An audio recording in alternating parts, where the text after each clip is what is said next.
This morning, is Roe versus Wade in its final days? The U.S. Supreme Court refused to block Texas's new heartbeat law, setting the stage for the legal fight Republicans have long waited for. Congressman Joaquin Castro is with us from San Antonio. The Texas legislature adjourned from its second special session a few days early. What passed, what did not, and what is next? We'll speak with the House Speaker Dade Phelan at the state capitol. Democrats moving ahead with President Biden's budget this month and their infrastructure bill. Republicans with no way to stop it, but Congressman Kevin Brady from the Woodlands has a warning. And two Democratic state senators suing to stop a special session for redistricting. Could it be delayed until 2023? We'll look at their legal argument. Inside Texas Politics with Jason Whiteley starts now. Good Sunday morning to our viewers across the state on this Labor Day weekend. We'll get into the huge political stories in a moment. First, though, some of the headlines you might have missed. A brand new political fight already simmering in the Texas legislature. Two Democratic senators are suing to stop a special session over redistricting. Senators Roland Gutierrez there from San Antonio and Sarah Eckhart from Austin point out that the state constitution requires that redistricting shall happen in the first regular session after a census, not during a special session like Republicans are planning. We're waiting to see what a court says. Texas Republicans are doubling down on the border with Mexico. They've been spending $800 million every 2 years to send state troopers to the region. Well, a few days ago, state lawmakers added another $1.8 billion on top of that. There has been a surge in migrants coming to the U.S. since President Biden was elected, but it is important to note that the state cannot enforce federal immigration law. And will Matthew Dowd run for state office? You likely remember him from his 13 years, the chief political analyst at ABC News. Dowd lives in Wimberley. He worked for Lieutenant Governor Bob Bullock in the 80s and 90s and President George W. Bush. Dowd left ABC and told Texas Monthly recently that he has not ruled out running for office next year. It won't be governor, he said, but maybe something else. Let's begin in Austin there and the second special legislative session. It was supposed to end tonight, but state lawmakers wrapped it early last Thursday. Our first guest is the Speaker of the Texas House, Republican Dade Phelan from Beaumont, and we interviewed him from his office behind the House chamber there just before the gavel fell last week. Mr. Speaker, it's good to see you. Thanks for making time for us. Let's start with this final day here of the second special session. Republicans finally got their biggest priorities passed. Is there anything of the governor's 17 items that will not get passed? First of all, Jason, thank you for having me on. There are some items on there that I don't think we had time to get to. Very late in this special, there was a charge issue dealing with mask mandates, both prohibiting masks and allowing masks in schools. We just had that hearing, very long hearing on Monday night, and it's just with the session wrapping up in the coming hours and days, I don't think there was consensus on that particular charge. There are some other items that, may not get to the finish line, but for the most part of the 17, I expect them to land on the governor's desk in the coming hours. How soon do you expect a third special session for redistricting to actually happen? We had to have time to digest the data and look at our communities and decide for ourselves what we want our maps to look like. You have to understand that some districts, House districts, have surged in population, and some have rapidly declined in population. So you have to go out and look at new cities and counties to add to your district. And there are rules to that, to what you can and can't take in, and what communities can be split or not split up, what counties can be split up or not split up. There's rules to that. So as members understand, the 150 of us understand what those rules are. Many of us have never gone through redistricting. The census data, as you know, Mr. Speaker, shows that a lot of the population growth across the state was around large cities, which are Democratic. Do you expect that one of the two new congressional seats might be Republican, or both might be Republican, or will both of those go to the Democrats? It's a good question. I'd have to look at the data and see where those growth areas are. I was actually kind of surprised. There are some large urban areas that did lose population, and that growth was actually in the suburbs. And so we'll have to take a look at and see where the data points are. I know, I've been intensely focused on my own area, which is in Southeast Texas, which is rural. And I lost a little bit of population, but there are some folks around me who've lost a lot of population. And so I have to take that into consideration, the whole area and what we've lost over the last 10 years. And a lot of that is the migration to the suburbs and the urban areas. And so as we'll gain 2 new seats and we'll figure out where they are, but I'm certain they'll be in obviously the larger populated areas here in the state of Texas. I want to ask about COVID in the classroom. You probably know, because this first little story is happening in Southeast Texas near Beaumont. An 11-year-old girl outside Beaumont in the hospital now on a ventilator. She's with COVID. Another school district, which is just outside of Waco, had 2 teachers die from COVID. What's your message to Texas parents and some faculty members who are concerned and think that the state leaders are endangering Texas children who are not yet eligible for the vaccine? I think we're in the last spike. If you look at these pandemics, it seems like you have these 3 spikes, and hopefully, God willing, this is the last spike we're going to see of COVID. And as the vaccine is approved for younger and younger children, I think we'll, just like the flu vaccine, I think we'll see it, be administered for grade school children, and we'll see fewer and fewer of these instances. But again, I think it is imperative upon the parents to decide what's best for their child, and there's no harm or shame in wearing a mask if that's what your child needs to do, and that's what you want your child to do. So, Mr. Speaker, thank you for the time. Yeah, I appreciate it. Let's refocus for a moment on one issue there at the state capitol that did not get the kind of attention that other bills did. We mentioned this a moment ago. Texas Republicans and several Democrats approved almost $3 billion to send state troopers down to the Texas-Mexico border, a huge increase. Keep in mind, though, the state cannot enforce federal immigration law. Let's go a bit deeper on this right now with Ross Ramsey, the co-founder and executive editor of the Texas Tribune. Ross, good morning to you. Good morning, Jason. How are you? Doing well here. One question I have that I'm sure a lot of people have: what is almost $3 billion buying us now that we weren't getting before, and why this sudden massive increase in spending by Republicans? When Joe Biden took over as president, the state's attention on the border turned a little bit. They were a little bit less forgiving of Washington and more likely to cast blame on them. Governor Greg Abbott picked up the former President Donald Trump's bid to build a wall. He put some state money into that. It looks like they're going to put some more in, and sent a lot of DPS officers, Department of Public Safety, and a lot of the state National Guard people down to the border to enforce state law with a particular focus on migrants who were violating it. And they say that they're doing this because they don't think the federal government has stepped up. They've got $3 billion invested now. We'll see how this goes forward. Indeed so. I want to ask about redistricting as well, too. We just mentioned a moment ago about the 2 Democratic state senators that are suing to delay it until 2023, till the next regular session. How likely is that?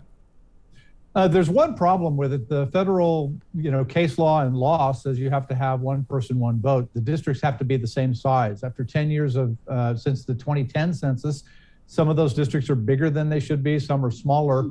And if the legislature doesn't step in to draw congressional districts in particular, the courts probably will do it for them. All right, Ross, thanks. Back to you in a moment. Coming up is Roe versus Wade in its final days. Congressman Joaquin Castro is with us from San Antonio, and that's just one of the topics we'll discuss with him. And later this month, Democrats in Congress planning to pass President Biden's spending plan and their infrastructure bill. Republicans have no way to stop it. In just a moment, Congressman Kevin Brady with a warning on what Biden's spending plan might mean to Texans. Now to a question that many are asking. After almost 50 years, is Roe versus Wade now in its final days? The U.S. Supreme Court refused to block Texas's new heartbeat law, and this sets the stage for the legal fight that Republicans have long waited for. We're starting right there with our next guest, a well-known name in the Texas Democrats, Congressman Joaquin Castro from San Antonio. Congressman Castro, it's good to see you again. Thanks for the time this morning. Let me ask you about the heartbeat law in Texas. It's now the most restrictive in the country. Other states now looking at modeling it. The question is, do you think Roe v. Wade is in jeopardy right now? Well, there's no question with the Supreme Court's ruling the other day that it's certainly in jeopardy. Absolutely. This is, as President Biden said, a bizarre law. I believe that it's fundamentally unconstitutional. That it is an overreach, that the very conservative Republican Texas legislature is trying to take away women's health care rights. And what you're going to see is a full out legal battle from here on out on this. Let's talk voting rights here briefly. The House passed the John Lewis Voting Rights Act recently, but there are not enough votes, as everyone knows, to get this passed in the Senate. Time is obviously critical. Democrats could lose majorities next year. How concerned are you that the Senate will not act before next year's midterms? I'm still hopeful that the Senate, the United States Senate, where you have a Democratic majority, as it looks around the country and sees what's going on in Texas, our home state, but also in places like Florida and Arizona, will be inspired to take action, that Joe Manchin and Kirsten Sinema and others will be inspired to take action. I was proud of the Texas Democrats for going to Washington and really putting pressure on the U.S. Senate. So I hope by the end of this term, we will pass voting rights. If you had to give it a percentage, what do you think, 50-50 or more than that? Well, I'm going to hold off on the percentages for now, but I'm hopeful. I'm still optimistic. We still have time to do it. The House will take up two major bills a little later this month, the infrastructure bill and President Biden's $3.5 trillion budget. Every vote is obviously needed with this. Democrats have to remain unified, as you know. Is either bill in jeopardy of not passing? Right now, I think that there's pretty good support for both. I know Joe Manchin, for example, expressed concern about the $3.5 trillion on reconciliation. And so that will have to be worked through. It's going to take both the Senate Majority Leader Chuck Schumer, but also the president stepping in and doing what LBJ used to do when he was president in the 1960s, which is really lean on Senator Manchin and other senators to pass those two bills. Congressman, COVID has forced some Texas schools to close across the state. Floresville ISD, I just saw that it's going to extend its Labor Day holiday weekend going on right now, hopes of COVID cases going down. Is there a wider role, a nuclear option at all for the federal government to play in states like Texas? I know the Department of Education is looking at that now. For example, the department is suing 5 states, I believe, not including Texas for now, because those states are banning any kind of mask requirements in schools. And Greg Abbott has handled this situation terribly and has led to a lot of suffering. He's really hamstrung local school districts from being able to do what they can to protect students. And so it's no surprise that I think now it's over a dozen districts in Texas, school districts, that have been forced to close their doors, and students are falling further and further behind because of bad policy. Congressman Castro, thank you for the time. Thank you. Democrats in Congress this week, like Congressman Castro, are moving ahead with President Biden's spending plan, the $3.5 trillion package. Then in a couple of weeks, the bipartisan infrastructure bill goes up for a vote in the House, as we just mentioned. Republicans there are outnumbered, unable to stop it. But our next guest says Texans should prepare if some of this passes. Congressman Kevin Brady is a Republican from the Woodlands and the ranking Republican on the House Ways and Means Committee.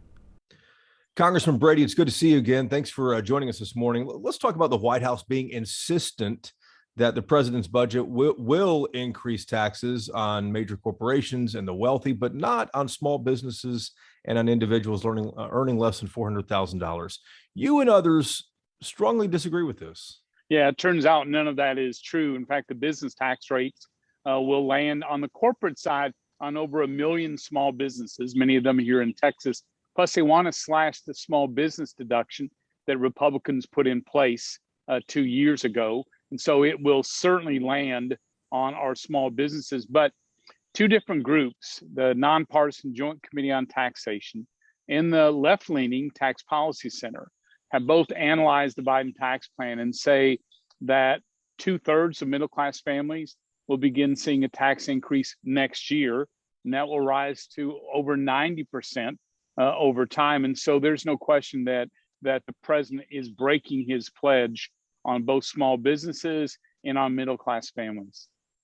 If Democrats remain unified, though, do Republicans in the House have any way at all to stop this? We do not have the votes to stop it. Only 4 votes will stop these tax hikes. There are 4 at least Democrats in Texas who run as Main Street moderate Democrats. We'll see if any of them step forward to block these tax hikes. Right now, I think Speaker Pelosi just bludgeoned those 9 or 10 budget moderates into line last week. Really, every Democrat voted unanimously a green light for these tax hikes and spending. So we'll see if there's any true Texas moderates left in Congress. The other big bill in Congress right now is the infrastructure package that Democrats and President Biden want to get passed. It passed the Senate with 19 Republican votes. The House considers it next. Where are you on this bill? Support or oppose it? Yeah, so right now opposing, and here's why. I think there about a third of that bill is true infrastructure that I think every Texan would get behind on roads and bridges and airports and water and sewer and broadband, things we all, I think, agree on, but too much of it is wasteful spending, especially the green welfare subsidies and wasteful spending. Frankly, we can't afford that right now. I'm hopeful. I'd love in the House, rather than just accept the Senate bill, let's come together, both parties, figure this out, get the price tag down to where we both agree. You know, I just think infrastructure is something both parties have always worked together on. I don't know why in the House, at least, you would just go it alone as the speaker is urging. I think there's a better way. Yeah, infrastructure is indeed one of those bipartisan issues that everyone agrees on. Congressman Brady, we appreciate your time as always. Jason, good to see you. Thank you. Coming up, some new faces on the roundtable this Sunday morning. We're going to talk about the second special session. What passed? What did not? What is next? This is Inside Texas Politics with Jason Whiteley. Time now for Reporters Roundtable to put the headlines in perspective. We have a new cast with us this morning for our roundtable. Ross Ramsey is back with us as always from the Texas Tribune. In fact, we have a Texas Tribune trifecta this morning. Cassandra Pollack is here also from the Trib, and James Barragan is with us as well. Let's start with you, Ross, and the second special session. It was supposed to end tonight. It ended on Thursday instead. We know what passed. What didn't, and what's next, do you think? Well, I think the big thing that didn't pass, at least in the lieutenant governor's mind, was the bill that would regulate whether transgender athletes can play in what school sports. It didn't come up. It didn't get out. And before they were out of town on the night that they quit, Dan Patrick had asked Greg Abbott to please put that on the agenda for the next special session, which is mainly going to be about redistricting. And that's what I wanted to ask you too, Cassie. Do you expect another special session just for these legislative issues that might not have passed, a third one on that, separate from redistricting? We're just going to have to see what Abbott decides to do here. Of course, as Ross said, the lieutenant governor is already publicly calling on Abbott to start adding at least that transgender student athletes bill to the call. We'll see what the temperature among Republicans at the legislature looks like here in the coming weeks before Abbott officially orders this next special session. And James, the temperature is the election's coming up next year. How much is that going to play into whether the governor decides to call a third session, you think?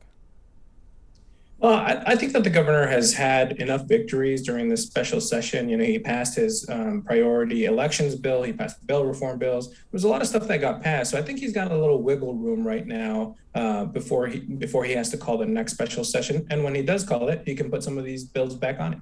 Good deal.